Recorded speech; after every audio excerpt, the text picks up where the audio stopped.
Hi friends, taste of ഹോമിൻ്റെ പുതിയൊരു വീഡിയോയിലേക്ക് എല്ലാവർക്കും സ്വാഗതം. ഇന്ന് നമുക്ക് ഒരു ചമ്മന്തിപ്പൊടി തയ്യാറാക്കാം. ഇതിന് വേണ്ടിയിട്ട് ഞാനിവിടെ 2 തേങ്ങയുടെ പേരെയാണ് എടുത്തിരിക്കുന്നത്. നല്ല പാലൊക്കെയുള്ള തേങ്ങ, നല്ല പച്ച തേങ്ങയാണ് എടുക്കേണ്ടത്. ഉണങ്ങിയ തേങ്ങയൊന്നും ചമ്മന്തിപ്പൊടിക്ക് ടേസ്റ്റ് ഉണ്ടാവില്ല കേട്ടോ. അതിന് വേണ്ടിയിട്ട് വറ്റൽമുളക്, കുരുമുളക്, കരിയാപ്പില, ചുമന്നുള്ളി, ഇഞ്ചി, വെളുത്തുള്ളി ഒക്കെ റെഡിയാക്കി വെച്ചിട്ടുണ്ട്.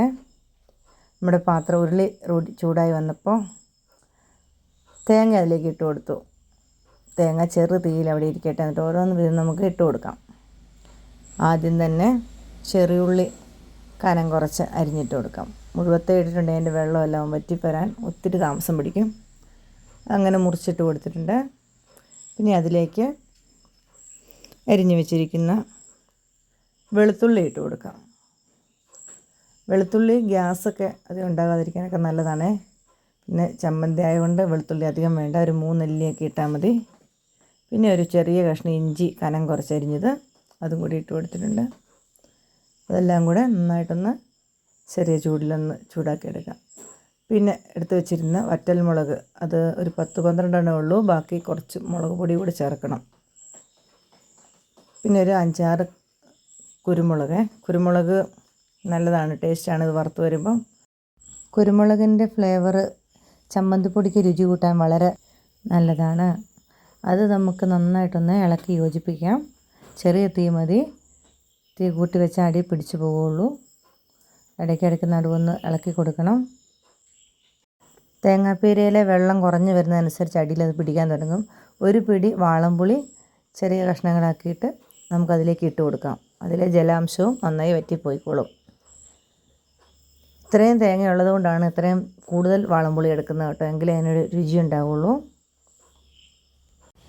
ഇനി ഇതിലേക്ക് ആവശ്യമായിട്ട് ഒരു പിടി കരിയാപ്പില ഇട്ട് കൊടുക്കാം. കുറച്ച് കൂടുതൽ കരിയാപ്പില വേണം. പണ്ട് ഇതിന് നമ്മൾ ചമ്മന്തിപ്പൊടി എന്നല്ല, വേപ്പിലക്കട്ടി എന്നാണ് പറഞ്ഞുകൊണ്ടിരുന്നത്. ഇപ്പോൾ അത്ര തന്നെ കരിയാപ്പില ഉപയോഗിക്കാറില്ല. എങ്കിലും കരിയാപ്പില എത്ര കൂട്ടിയാലും അതിന് ടേസ്റ്റ് കൂടുകയുള്ളൂ. ഹെൽത്തിയുമാണ്. കരിയാപ്പില എല്ലാത്തിനും നല്ലതാണ്. മുടി വളരാനും കണ്ണിന് കാഴ്ച കിട്ടാനും ഒക്കെ കരിയാപ്പില വളരെ നല്ലതാണ്. പിന്നെ ബാക്കി നമുക്കൊരു പിടി ഉപ്പ് കല്ല് കൂടി ചേർത്ത് കൊടുക്കാം. അതും കൂടെ ചേർത്ത് നന്നായിട്ട് ഇളക്കാം.